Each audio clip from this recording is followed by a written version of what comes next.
Bonjour, bienvenue à tous, je suis ravi de vous retrouver pour cette édition spéciale depuis le CIATI, le sommet pour innover, agir et transformer l'immobilier. Deux débats au sommaire de Smartimo. Le premier sur l'immobilier vert, quelle valeur ajouter? Et puis on va s'intéresser bien sûr au buzzword du moment, l'intelligence artificielle, comment elle peut transformer l'immobilier. C'est tout de suite dans Smartimo.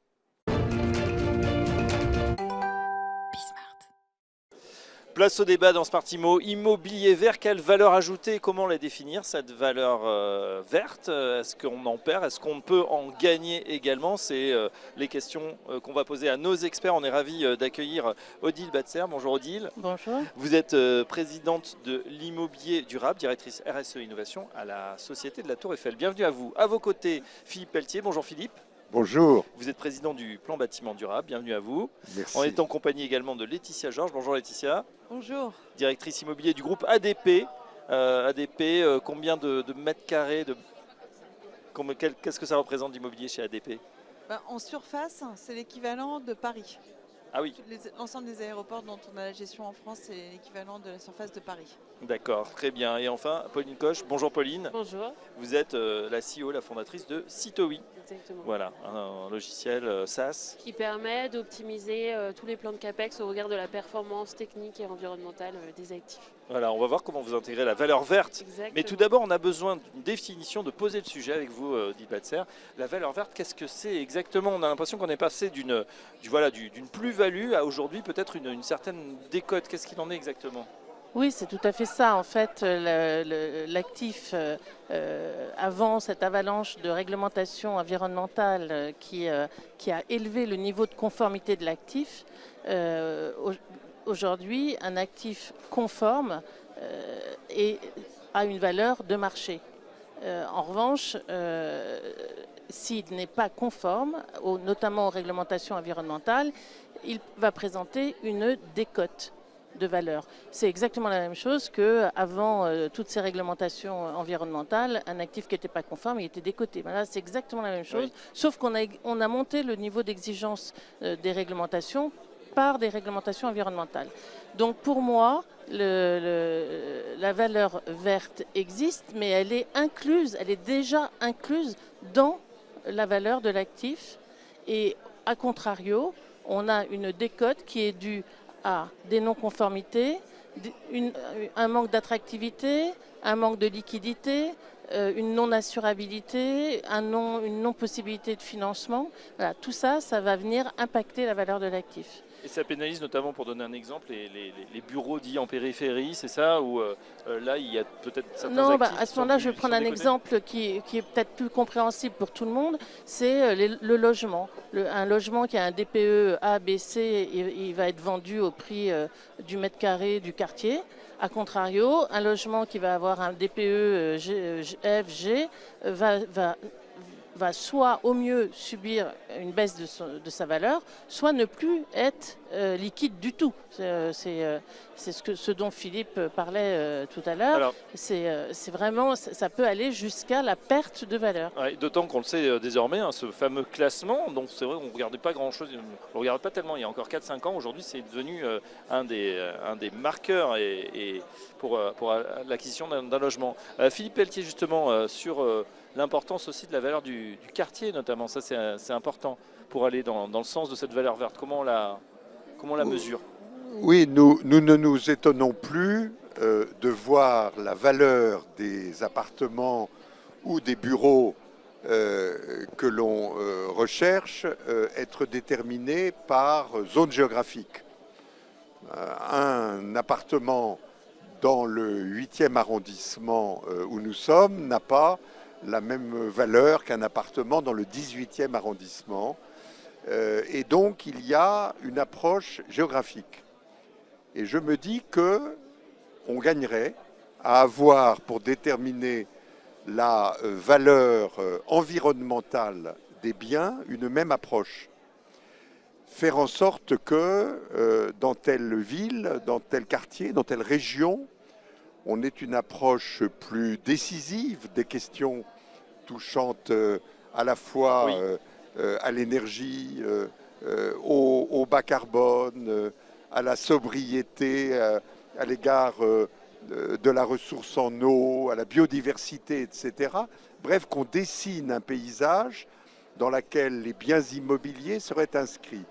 Ainsi, il y aurait une interaction entre la valeur du bien et la valeur du quartier. Pour ce qui concerne la valeur du bien, on a besoin d'une prise de conscience qui n'est pas encore complètement achevée. Un jour, dans un salon de la copropriété où je peinais à expliquer aux gens qu'il fallait rénover leur copropriété, j'étais un peu chahuté.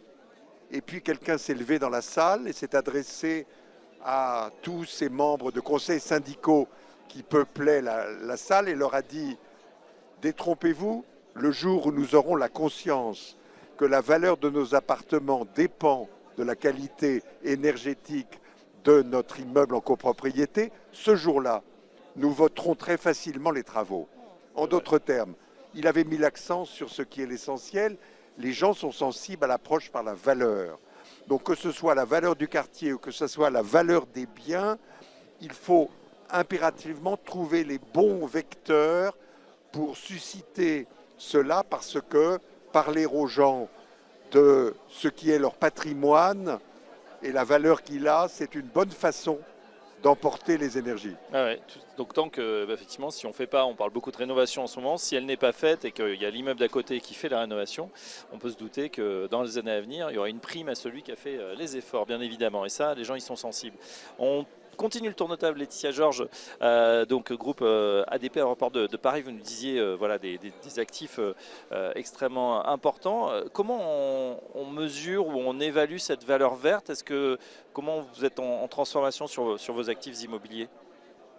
Tout d'abord, on fait partie des entreprises soumises à la CSRD, à un rapport de durabilité, à un certain nombre de critères. Donc si on ne mesure pas, on ne peut pas avancer, donc ça c'est hyper important.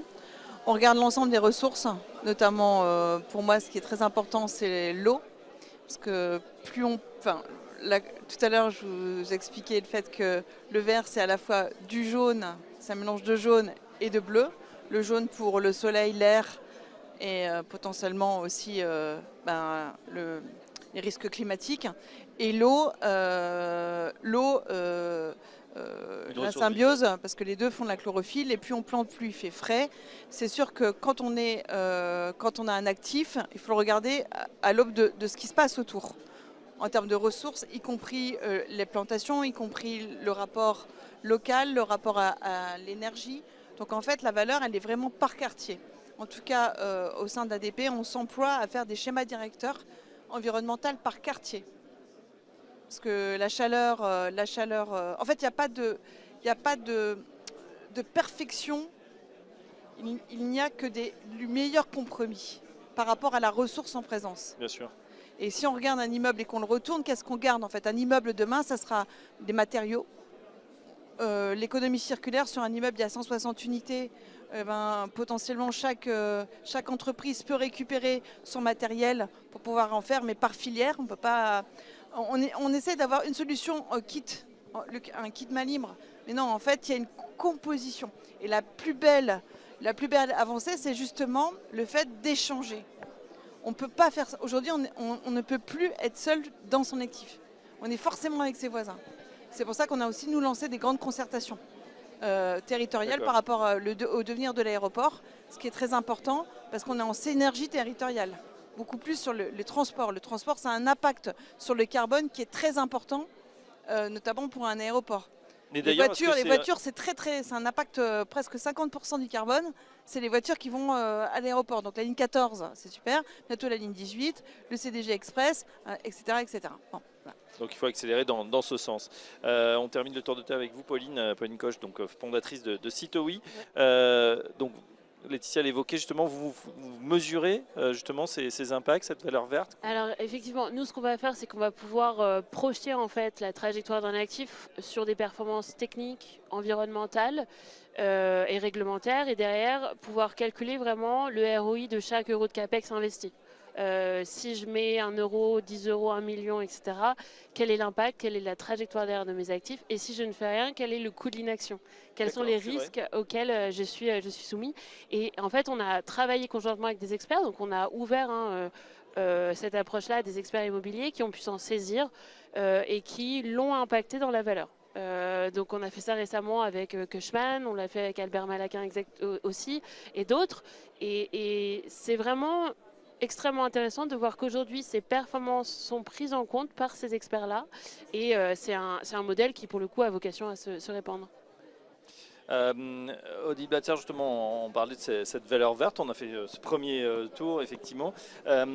Aujourd'hui, quels sont les défis? Vous avez parlé d'un paquet réglementaire qui a aidé. Alors, on ne sait pas justement aujourd'hui si ça aide ou si ça freine, parce que certains disent qu'on est allé un petit peu trop loin dans ces règles et qu'il faudrait peut-être alléger un peu. On l'a vu très récemment, bon, c'est un autre exemple, c'est pas forcément sur le bâtiment, mais sur la ZFE, ça rejoint la mobilité, ça vient d'être abandonné. On s'est dit que là, on va peut-être se donner un petit peu le temps. Oui, alors si vous me donnez la parole sur ces sujets-là, vous n'allez pas être déçus. C'est dramatique, enfin, que ce soit la ZEF, la ZAN, la CSRD, et alors je ne parle même pas des sujets de pesticides et de grandes bassines, etc. Toute cette rétrogradation, si je puis dire. Ce rétropédalage. Voilà, merci. Réglementaire est juste catastrophique. Enfin, il faut bien en être conscient. C'est toutes les avancées qui ont été prises au fur et à mesure des années qui tombent et qui tombent au détriment d'une économie future, parce que là où c'est vraiment incompréhensible, c'est que on scille la branche sur laquelle on est assis. On ne fera pas une économie forte sur une planète morte, et c'est ce qu'on est en train de construire. Donc c'est incompréhensible au niveau économique, c'est incompréhensible au niveau santé, parce que ça va induire une hausse des maladies diverses et variées, des cancers, etc. Ça va creuser le trou de la sécurité sociale qui, paraît-il, ne se porte pas extrêmement bien en ce moment. C'est incompréhensible au niveau sociétal, c'est incompréhensible au niveau juste de la préservation de la nature. La biodiversité, c'est 55% du PIB mondial. 55% du PIB mondial. C'est pas, on parle d'économie là, on parle pas d'enlacer les arbres et du flower power. Certains disaient, voilà, alors certains vont dans votre sens, on sacrifie le présent au futur, mais d'autres disent aussi, le souci c'est qu'en France, qui est une toute petite partie d'un grand écosystème, on veut laver plus vert que vert, mais si l'effort n'est pas fait de la part de tous les pays, ça ne marchera pas. Oui, mais s'il n'y en a pas certains qui commencent, ça ne marchera pas. Et si je reprends le sujet de l'agriculture, on était justement le seul pays, parce que c'est ce qui est reproché, on était le seul pays. Mais oui, mais justement, on était le premier pays à prendre ces mesures, et ça voulait dire qu'on préservait notre agriculture future au moment où toutes les autres économies allaient s'écrouler. Donc, si vous voulez, c'est vraiment, c'est incompréhensible pour moi. On vous sent effectivement remonté. Ah oui, oui, et Philippe puis passionné. Oui, j'ajoute un mot. On n'était pas un îlot situé nulle part qui. On n'était pas le village de Gaulois. Qui étions en train, où nous étions en train de montrer l'exemple. Si vous regardez attentivement ce qui se passe en Chine, contrairement à l'idée trop facile qu'ils ouvrent de temps en temps une mine de charbon, la Chine est en train de se transformer radicalement avec des niveaux de performance bas carbone qu'on va leur envier très vite, si ce n'est pas déjà le cas, avec des villes nouvelles qui sont tout à fait extraordinaires. Regardez ville la nouvelle place. Peut-être pour Pékin, ça reste compliqué. Villes nouvelles, des quantités de villes nouvelles dont vous ne connaissez pas le nom et moi non plus, mais qui se créent en Chine. Donc il y a là un mouvement tout à fait profond qui s'accommode de démarches anciennes et on ne passe pas immédiatement de l'ancien au nouveau. Il y a des transitions nécessaires, mais nous avons besoin que l'Europe reste très leader dans cet environnement où l'Asie avance plus vite que nous et où l'Afrique n'a pas les mêmes émissions de gaz à effet de serre que nous avons, parce que c'est encore un territoire en voie de développement. En tout cas, sur la Chine, on le voit notamment bas carbone avec les voitures et leur leadership sur les voitures électriques. Tiens, on reste dans le transport avec vous, Laetitia Georges, là, pour terminer sur cette valeur verte. Voilà, pour vous, qui êtes un grand groupe, qui subissez ou qui devez vous accommoder de cette règle, moratoire nécessaire, ou bien ce sont des règles qu'il faut tenir finalement? C'est des règles qu'il faut tenir. Nous sommes engagés à être neutres en carbone sur nos aéroports. Il faut savoir que Orly, par exemple, il y a 30 000 personnes qui viennent chaque jour sans prendre l'avion. Et Charles de Gaulle, c'est 90 000. Sans prendre l'avion? Ouais, donc c'est-à-dire que c'est métropole. Vous voyez, dans une métropole, il y a quand même beaucoup de... Donc voilà, on a un rôle moteur, notamment en synergie. Donc vraiment, c'est génial parce que c'est un terrain de jeu extraordinaire. Donc ça c'est vraiment important, mais moi par rapport à ça je parlerai du risque par rapport à la responsabilité qu'on a vis-à-vis des prochaines générations. Ouais, je pense que on hypothèque l'avenir. On hypothèque l'avenir et qu'un jour on devra le payer. Donc alors peut-être qu'on sera une exception d'essayer, comme par exemple les RE 2020 où on intègre le carbone ce qui n'est pas le cas partout. Mais il y a beaucoup d'innovations, il y a beaucoup de choses à faire. Et vraiment, la partie risque et opportunité de voir le monde différemment, notamment ceux qui ont la solution. Bien sûr, il y a les anciens, mais il y a aussi la nouvelle génération qui peut nous aider par rapport à tout ça. Et quand je regarde les gens qui sont autour de moi, il y a un rapport au temps. Bien sûr. Pauline, elle va nous aider à se projeter, mais elle va regarder le bâtiment aujourd'hui. Odile, sur l'OID, il y a des cartes exceptionnelles pour savoir de quoi on parle, sur les risques, sur la biodiversité, bientôt sur l'ENR, et donc on sait. On ne peut pas dire qu'on ne sait pas. Oui. Et Philippe, qui est un peu notre géo bas carbone en France. Enfin, c'est pas du tout péjoratif, hein, c'est plutôt notre grand maître, enfin plutôt grand couturier ou grand chef cuistot, enfin vous voyez, et qui doit nous faire progresser de nouveau en intégrant l'eau, le carbone, mais pas que l'énergie en fait. Voilà. On termine justement avec la Benjamine du groupe, donc Pauline. On dit ce qui se mesure s'améliore, c'est aussi le sens un petit peu de votre projet chez Citowi. Oui, complètement. Et puis le but là aujourd'hui, et c'est vraiment le message que moi j'aimerais porter, c'est que certes il faut changer, il faut injecter des capex, il faut aller traiter ces risques, mais aujourd'hui on a encore le temps et l'argent de le faire. Donc faisons-le. Mais par contre, il ne faut vraiment pas trop attendre là, il faut y aller. Voilà. Il est urgent de s'y mettre. Merci messieurs, dames, Merci Odile Batzer, Philippe Pelletier, Laetitia Georges et Pauline Coche pour cet éclairage en tout cas sur l'immobilier vert et ce coup de gueule bien senti. Merci et à très bientôt sur Smartimo. L'intelligence artificielle, on en parle à peu près sur tous les plateaux et sur tous les sujets. Alors, est-ce qu'on peut réellement transformer l'immobilier grâce à l'intelligence artificielle? C'est la question qu'on va poser à nos deux experts du jour. Robin Rivaton, bonjour. Bonjour. Président de Stonal, bienvenue à vous. Et à vos côtés, Jérôme Totel. Jérôme, bonjour. Bonjour Fabrice. Jérôme, vous êtes directeur de la stratégie et de l'innovation chez Data 4. Data 4, on parle de data center. Un opérateur qui construit et qui opère des data centers en Europe, tout à fait. Très bien. Pour poser le sujet, Robin, on démarre avec vous. Robin Rivaton, c'est vrai que l'intelligence artificielle, voilà, on en parle un peu, c'est un peu le buzzword du moment, et on pense que ça va le rester, puisque apparemment ChatGPT prend 1 point de QI par mois, donc il sera expert bientôt sur l'ensemble de tous les domaines. Comment on transforme cet immobilier? Est-ce qu'il se transforme réellement grâce à l'intelligence artificielle et comment? Oui, l'immobilier peut évoluer en profondeur grâce à l'intelligence artificielle. Alors les métiers d'immobilier, c'est très vaste, hein, ça couvre toute une palette de métiers et de services. Mais en ce qui concerne les métiers de la gestion, ceux sur lesquels nous on intervient chez Stonal, on a effectivement des cas d'usage extrêmement précis et qui ont montré leur efficacité basée sur l'intelligence artificielle, notamment autour de l'extraction de la donnée. C'est-à-dire qu'on va pouvoir récupérer une masse de documents, notamment des documents, des diagnostics, de techniques, des diagnostics de performance énergétique, des diagamiantes, et toute cette donnée qui a été en fait le travail d'une personne qui a été sur site, qui est venue collecter de l'information, qui est venue la rédiger, l'écrire, elle est non structurée, et l'IA va nous permettre de collecter cette donnée, de la retranscrire sous une forme structurée dans une base de données pour être exploitée dans des processus métiers.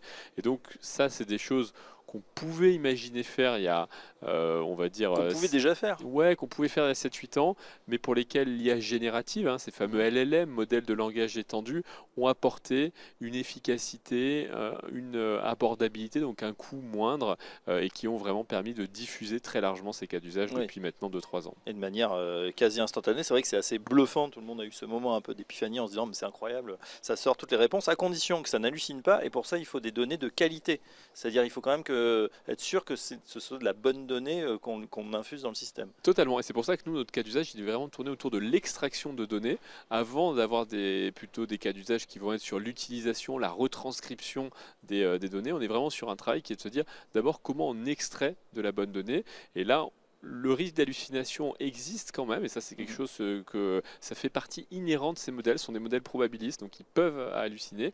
Après, on a mis en place toute une série de garde-fous qui permettent de réduire la part de l'hallucination à son minimum. Et après, il ne faut pas oublier que dans ces processus métiers, quand on les confie à un humain, on n'était pas à 100% de qualité non plus, on n'était pas à 100% de précision. Les humains font des erreurs, ça arrive. La seule différence, c'est que l'IA a l'honnêteté de dire quand elle se trompe. Ouais, ça c'est plutôt pas mal. Alors pour faire fonctionner tout ça, on parle de données, il y a même le data lake, l'ensemble de ces milliers de milliards de données.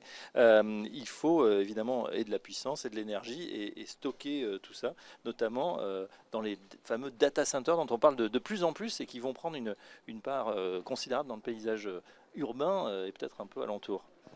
Tout à fait. Pour faire de l'IA, il faut des data centers pour héberger les algorithmes et également héberger les données. Peut-être juste quelques chiffres. Au niveau mondial, il y a 58 gigawatts de data centers partout sur Terre. Il y en a à peu près une bonne vingtaine en Europe. Oui. Et les 4-5 marchés importants en termes de data centers en Europe, c'est le marché du FLAP, Francfort, Londres, Amsterdam, Paris. Et ensuite, vous avez Madrid, Milan, etc. Paris est en train de passer normalement, on a dû passer fin 2024 en 3e position, pour la simple et bonne raison qu'à Amsterdam, depuis un an, ils ne construisent plus de data center puisqu'il n'y a plus d'énergie. Et c'est la raison. Il n'y a plus assez d'énergie. Il n'y a plus assez d'énergie sur Amsterdam. Et ce qui fait que en France, on a continué, contrairement à Amsterdam, à construire des data centers. Et donc, on devrait passer en 3e position au niveau français.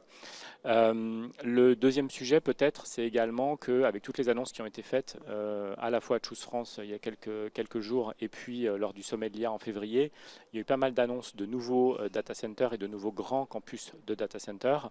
Et la France est en train de se positionner comme l'un des points importants, l'un des ports d'attache pour construire des data centers.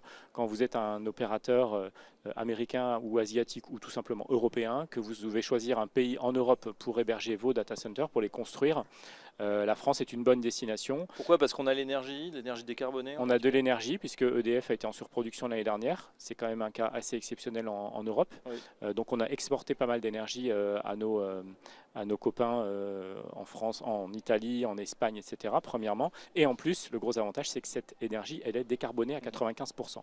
Grâce au nucléaire qu'on a et puis grâce aussi au développement d'énergie renouvelable depuis plusieurs années. Et donc aujourd'hui, on a une énergie qui est quand même assez décarbonée. Et c'est assez unique en Europe. Et un data center installé en France versus le même data center installé aux États-Unis, c'est entre 6,5 et 7 fois plus émissif en termes d'émissions de gaz à effet de serre. 6 data centers, il est aux États-Unis versus en France. Donc la France est plutôt bien positionnée pour accueillir des data centers. Ah bah, bonne nouvelle, cocorico, tant mieux. Cas d'usage, Robin Rivaton, pour ceux qui nous regardent, qui se disent voilà, c'est peut-être un peu nébuleux cette intelligence artificielle dans l'immobilier. Pour moi, c'est de la pierre, c'est du fixe, c'est du concret. L'intelligence artificielle, c'est un peu dans le nuage. Comment on réconcilie les deux? Est-ce que vous avez un exemple?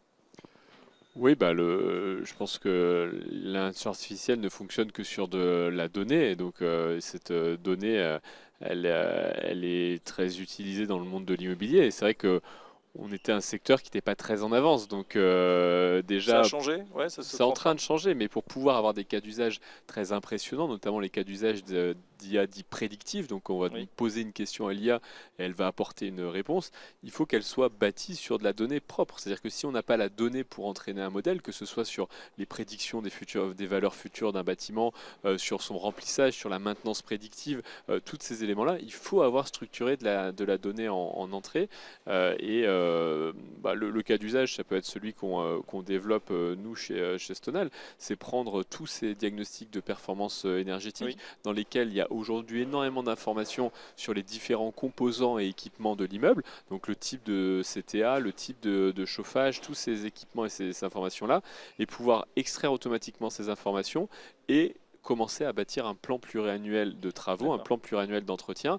Et ce travail-là, si on l'avait fait à la main, logement par logement, c'est-à-dire qu'il faut ouvrir le document, aller à la page 49 du diag, repérer l'information, la mettre dans un Excel ou que sais-je encore, et ensuite tirer tout ça. C'est un travail qui est absolument impensable de le faire manuellement, et c'est là où l'IA a vraiment son cœur de valeur. Et encore une fois, j'insiste, c'est pas une performance que technique. La technique là-dedans, elle est secondaire. C'est une performance métier, c'est-à-dire qu'il faut comprendre les besoins du métier, les besoins de l'opérationnel, les besoins du secteur, de la personne qui fait ça, pour pouvoir lui proposer une solution technique. Donc c'est pas que un gadget de jeunes start-up qui maîtrisent l'informatique, c'est vraiment comment des gens du métier peuvent se poser et se dire j'ai ce besoin-là, est-ce que l'IA en tant qu'outil peut y répondre? Et c'est la réponse, c'est plutôt oui. C'est encourageant, c'est très clair.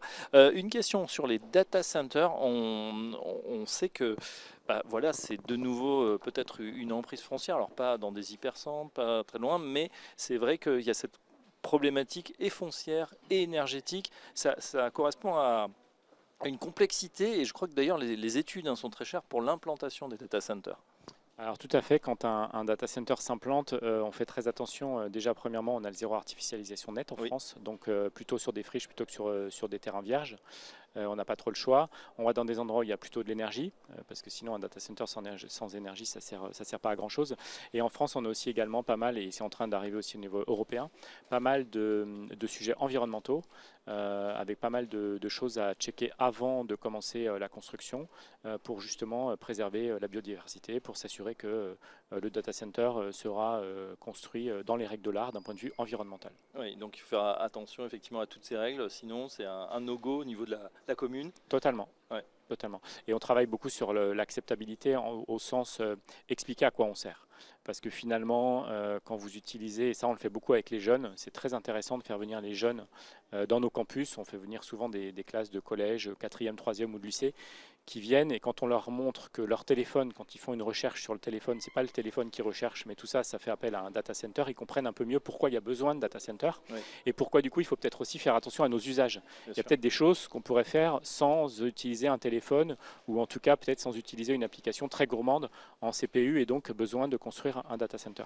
Donc c'est un travail plutôt éducatif, pédagogique, qu'on doit faire pour expliquer à quoi on sert et pourquoi on construit des data centers. Pas évident à l'heure où je crois que ChatGPT est en train de, par exemple, ou d'autres moteurs sont en train de dépasser le fameux moteur Google, notamment chez les jeunes, pour sa facilité d'utilisation. C'était en tout cas passionnant. Merci messieurs. Robin Rivaton, le président de Stonal, Jérôme Total, directeur de la stratégie de l'innovation chez Data4, et à très bientôt sur Smart Imo.